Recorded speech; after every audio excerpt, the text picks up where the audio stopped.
Okay, Assalamualaikum warahmatullahi wabarakatuh. Okay, hari ini kita akan belajar bab 4 teknologi hijau dalam melestarikan alam. Okay, kita akan masuk tajuk baru pada hari ini. So, apakah teknologi hijau dalam melestarikan alam? Apa tu teknologi hijau ya? Okay, so kita tengok konsep teknologi hijau. Okey, apakah konsep teknologi hijau?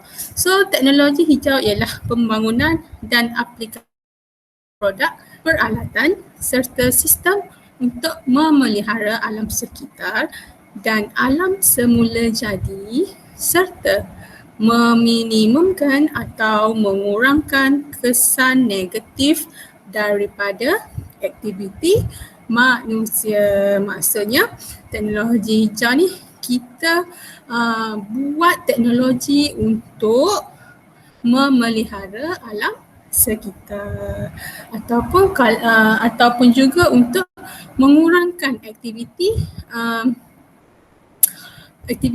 manusia yang merosakkan alam sekitar. Okey, tu maksud dia teknologi hijau.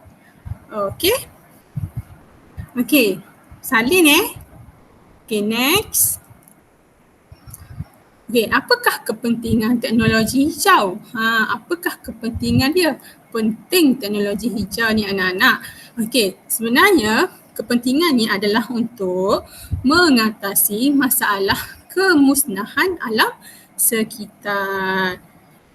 Kita akui bumi kita ni punah disebabkan oleh perbuatan-perbuatan manusia yang suka merosakkan alam sekitar. So, kita buat teknologi hijau tu untuk mengatasi masalah kemusnahan alam sekitar. Kedua adalah untuk mengurangkan pengeluaran karbon. Okey. Kenapa perlu kita kurangkan pengeluaran karbon? Okey, sekiranya karbon ni, okey, sebagai contoh, karbon dioksida Karbon dioksida bila terlampau banyak di dalam bumi ni, macam mana terhasilnya karbon dioksida ni? Melalui pembakaran terbuka.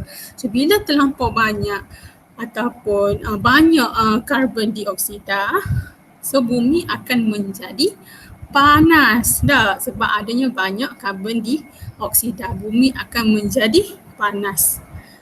So, pengeluaran karbon ni sebenarnya datang daripada mana? Pengeluaran karbon ni datang daripada pembakaran terbuka. So, kita guna konsep teknologi hijau untuk mengurangkan pengeluaran karbon. Okey, yang ketiga adalah kepentingannya adalah untuk meningkatkan tahap kesihatan dan kehidupan manusia. So, bila kita guna konsep teknologi hijau, tahap kesihatan ataupun masyarakat di dalam dunia ini akan semakin bertambah, semakin sihatlah. Sebab kurangnya kemusnahan alam sekitar, kurangnya pembakaran terbuka menyebabkan tahap kesihatan manusia semakin bertambah. Seramalah hidup dengan sihat. Okey, kita tengok yang keempat. Okey, kepentingannya adalah untuk menjimatkan penggunaan sumber asli negara. Dia untuk menjimatkan sumber asli negara dengan menggunakan sumber tenaga yang boleh baharu. So, bila kita pandai kita pandai kontrol, dia dapat menjimatkan penggunaan sumber asli. Sebabnya kita banyak mengamalkan kepentingan teknologi hijau.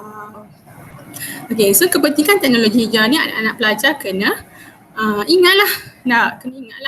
So, kita perlu menghijaukan kembali bumi kita. Barulah banyak oksigen dihasilkan menyebabkan kita pun rasa sejuk. Gitu. Dia tidak mencemarkan alam sekitar. Alright. So, salin nota ini. Okay, kita tengok yang seterusnya. Okay, slide seterusnya. Okay. Okay, ni yang tadilah. Kira ni yang tadi. Huraian yang tadi, mengatasi masalah kemusnahan alam sekitar. Kepentingannya mengurangkan pengeluaran karbon, meningkatkan tahap kesihatan. jimatkan penggunaan sumber asli negara dengan menggunakan sumber tenaga yang boleh baharu. Okey, tak ada salah ni lah. Okey, kita tengok yang ini. So apakah contoh teknologi hijau dalam kehidupan?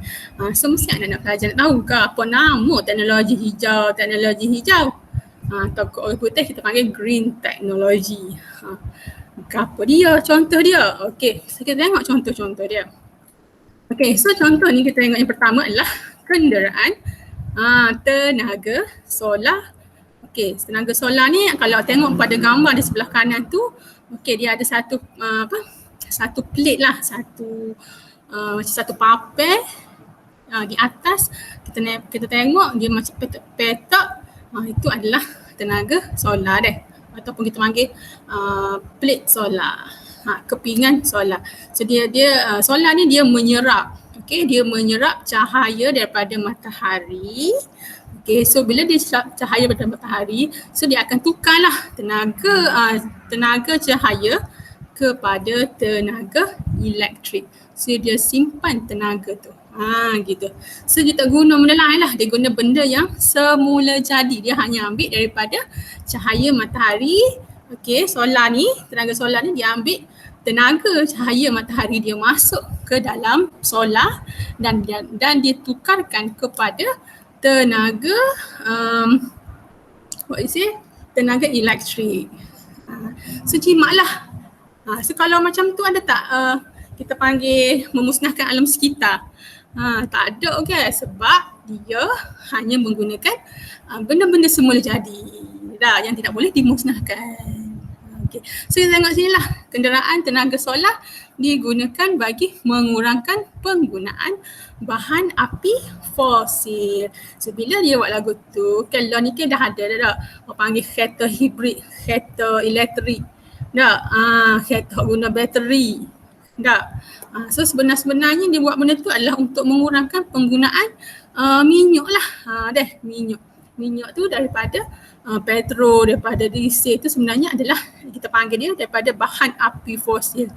Benda tu dia kan mengeluarkan asap hitam. Asap hitam. So dia boleh lama kelamaan dia boleh merosakkan bumi kita. Jadi teknologi hijau dimasukkan, dia mengurangkan, dia guna tenaga solar. So tenaga solar kan guna matahari lah, tenaga elektrik daripada cahaya matahari. Okey, so semua tenaga boleh baharu digunakan bagi menjana tenaga. Okey, maksud sumber tenaga yang boleh baharu maksudnya matahari sentiasa ada. Sentiasa ada, tak akan habis. Selagi ada matahari, selagi itulah cahaya tenaga solar boleh digunakan. Okey. Yang ni pula menghubung kait kecekapan tenaga dengan teknologi hijau. So bagi menjayakan teknologi hijau di negara kita, so kerajaan telah membuat dasar teknologi hijau negara kebangsaan yang telah dilancarkan pada Julai 2009. Okey, kalau tengok pada gambar di sebelah kiri, okey, itu adalah buku mengenai dasar teknologi hijau negara. So maksudnya Malaysia mula menitik beratkan dasar teknologi hijau. Okey. Keempat tonggak utama yang menguatkan dasar teknologi hijau kebangsaan. Okey, yang ni kena salin lah. Okey, apakah empat tonggak utama yang menguatkan dasar teknologi hijau kebangsaan? Okey, tonggak yang pertama adalah tenaga. Okey, tenaga kenapa? Okey, ia untuk mempromosikan kecekapan tenaga dan mencari ketidakbergantungan tenaga. Maksudnya tonggak untuk tenaga kena cari tenaga yang sentiasa boleh diperbaharui. Itulah maksudnya dia tidak bergantung kepada satu tenaga sahaja. Okey, kita tengok tonggak yang kedua. Okey, tonggak yang kedua adalah alam sekitar. Okey, ia untuk meminimumkan kesan negatif dan memelihara alam sekitar. Okey, so dia nak kurangkanlah pencemaran udara, pencemaran alam sekitar dan akan cuba untuk memulihkan alam sekitar. Okey, tonggak yang ketiga adalah ekonomi. Okey, ekonomi pula yang untuk menambah ekonomi negara melalui penggunaan teknologi. So maksudnya bila kita amalkan ataupun kita membina satu teknologi hijau, ia boleh menambahkan ekonomi negara. Maksudnya apa? Akan adalah pelabur-pelabur ataupun saintis-saintis baru digunakan untuk menjadikan negara sebuah negara yang membangun. Okey. So, empat tonggak yang terakhir, tonggak yang keempat ialah tonggak sosial. Sosial kenapa? Dia untuk meningkatkan kualiti hidup untuk semua. Sosial ni maksudnya kita lah. Kita lah, masyarakat lah. So, bila teknologi hijau diamalkan, so dia akan dapat meningkatkan kualiti hidup untuk semua. So empat tonggak ni anak-anak pelajar kena tahu. So bila kena tahu maksudnya apa? Kena salin.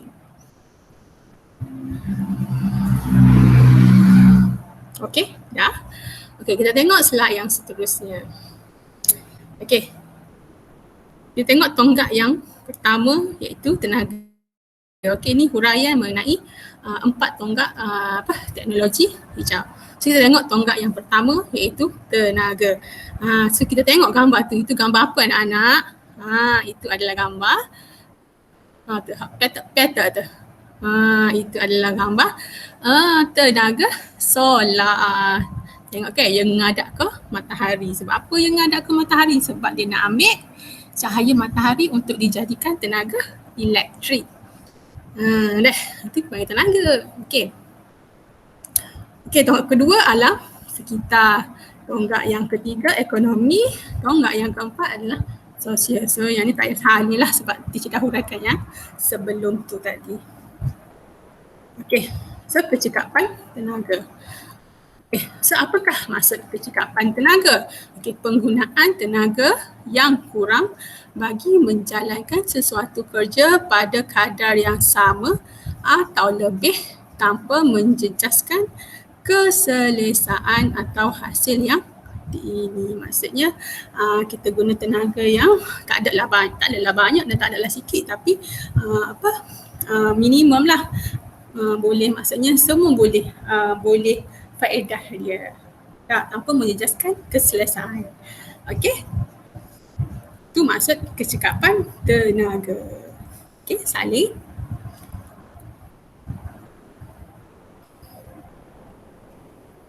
So apabila kecekapan tenaga diutamakan, apa yang akan berlaku? Yang pertama, penjimatan sumber tenaga dapat dipertingkatkan. Maksudnya kita tidak membazir lah. Kita guna apabila perlu. Ekonomi negara juga akan semakin kukuh dan kita juga dapat mengurangkan pembaziran. Kuranglah sebab bila kita kita berjimat cermat kan, tenaga kita guna, contohnya tenaga elektrik kita guna apabila perlu. So siang hari tak perlu kita pasal lampu ke, so dia dapat mengurangkan tenaga. Yang ketiga, sisa-sisa buangan dapat ditukarkan kepada suatu bentuk tenaga boleh baharu yang lebih bersih dan selamat. Sisa buangan ni contohnya apa? Contohnya sampah sarak kita boleh tukar. Kita boleh tukar pula. Kita tak tohok, kita tak tinggal gitu, kita boleh tukar menjadi satu sumber tenaga yang baru. Selon ni ada dah kan? Sampah dia tukar. Jadi maksudnya dia kitas semula. Dia boleh kitas semula untuk membentuk satu tenaga yang baru. Mungkin tenaga elektrik daripada sampah. Macam tu. So dia lebih bersih dan selamatlah sebab kita tidak teruk koksir. So kita guna balik sampah-sampah tu, maksud dia lah. Malaysia sangat menyokong dan memberikan komitmen sepenuhnya dalam melestarikan kecekapan tenaga. Antara inisiatif dan usaha yang dijalankan ke arah pelaksanaan kecekapan tenaga adalah nak rakyat usaha-usaha yang dijalankan oleh kerajaan.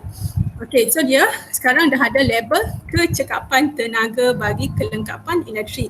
Ni biasa kalau kita beli barang-barang elektrik lah ni, kita boleh nampak ada BTEC. Hak dia tepek dengan stiker tu, dia letak BTEC, ada BTEC 3, BTEC 2. Kalau BTEC 5 tu maksudnya dia sangat jimat lah. Deh. Okey, yang kedua adalah indeks bangunan hijau ataupun Green Building Index. Indeks bangunan hijau ni maksudnya dalam bangunan tu dia mengamalkan, dia letak pokok-pokok bunga, dia letak tumbuh-tumbuhan hijau di dalam bangunan. Okey, yang ketiga inisiatif yang kerajaan buat adalah membuat kempen teknologi cekap tenaga. Hak ni kita biasa tengok lah deh. Kerja Elon ni buat apa? Kerja Elon ni buat apa dah? 1 hour without electric. Dah, you tutup lampu tu. 1 jam. Itu adalah kempen teknologi cekap tenaga. Yang keempat, kempen penggunaan tenaga elektrik berasaskan sumber solar. Ni daripada ni lah seperti cerita tadi, daripada sumber solar. Maksudnya dia menggalakkan rakyat menggunakan paling-paling pun adalah menggunakan salah satu daripada sumber solar. Maksudnya sumber daripada tenaga cahaya. Okey. So yang keempat, yang kelima adalah kempen kesedaran terhadap pengguna melalui amalan penjimatan tenaga. Kempen kesedaran. Maksudnya penjimat cermat lah. Ni lah yang cerita tadi. Label kecekapan tenaga bagi kelengkapan elektrik. Okey, so mesti anak-anak pelajar pernah tengok gambar ni deh. Biasanya ada di peti sejuk ada, di aircon ada. Mana lagi ada? Di rice cooker pun ada lah ni. Okay, di oven, guna elektrik lah. Kita pernah tengok gambar ni kan, dia letak BTEC. So maksud dia, BTEC tu adalah penilaian tenaga. Maksudnya semakin banyak lah BTEC tu. Maksudnya kalau 5 BTEC tu, dia kalah kuning, maksudnya sangat jimat elektrik. Dia guna tenaga yang sikit. Kalau 2, jimat juga. Cuma kurang sikit. Kalau 3, jimat juga tapi kurang sikit. Tapi yang paling banyak jimat adalah 5 bintang. Kalau tengok situ, itu lebih banyak bintang, lebih jimat tenaga. Inilah maksud label kecekapan tenaga bagi kelengkapan elektrik. So mula-mula kalau nak beli barang-barang elektrik, make sure kena tengok label ni. Ya, barulah tak parak elektrik kat rumah. Dah. Inilah, ni masuk untuk indeks bangunan hijau. Maksudnya di setiap bandar ni dia menggalakkan untuk meletakkan sekurang-kurangnya ada 1 pasu bunga. Dia mengamalkan gitulah. Kena letak macam sekolah kita ada pasu bunga kan. Ada pasu bunga luar juga. Tapi kalau boleh dia nak suruh letak dalam. Okey, ni kempen teknologi cekap tenaga. Inilah. Maksudnya kena jimat cermat lah, maksudnya gitu. Okay, ni kempen penggunaan tenaga elektrik berasaskan sumber solar. Okay, ni cerita terang banyakkan guna sistem solar. Okay, daripada cahaya matahari. Okay, ni kempen kesedaran terhadap terhadap pengguna melalui amalan penjimatan tenaga. Ni kena jimat elektrik. Okay. Okay, so kita sampai dekat sini dulu. Okay, kita sampai dekat sini sahaja dahulu untuk PDPR online pada hari ini. InsyaAllah kita akan sambung lagi seterusnya untuk sektor teknologi hijau pada hari besok. So pastikan anak-anak pelajar jawab pula. Tulis nota, salin nota dan hantarkan kepada teacher untuk teacher semak dan letakkan dalam markah PBD, pentadsiran bilik darjah. So jangan malas-malas tahu benda-benda macam ni. Especially untuk bab ini sangat senang. Kalau tak buat nota macam rugi lah. Rugi sangat lah. Okay. So kita berhenti dulu sampai sini. Okay anak-anak pelajar. Jangan lupa salin nota tau. Alright. So kita teacher tunggu nota daripada anak-anak pelajar. Okay. So kita berhenti dululah. Okay. Kita berhenti dululah sampai sini. Okay. So harap-harap untuk sesi PDPR ni anak-anak pelajar kena rajin lah sebab kita nak buka sekolah nampak lagi. So kena rajin, jangan malah-malah sebab tahun depan nak SPM dah. Okay, so kita jumpa lagi. Okay, Assalamualaikum warahmatullahi wabarakatuh. Bye-bye. Bye-bye.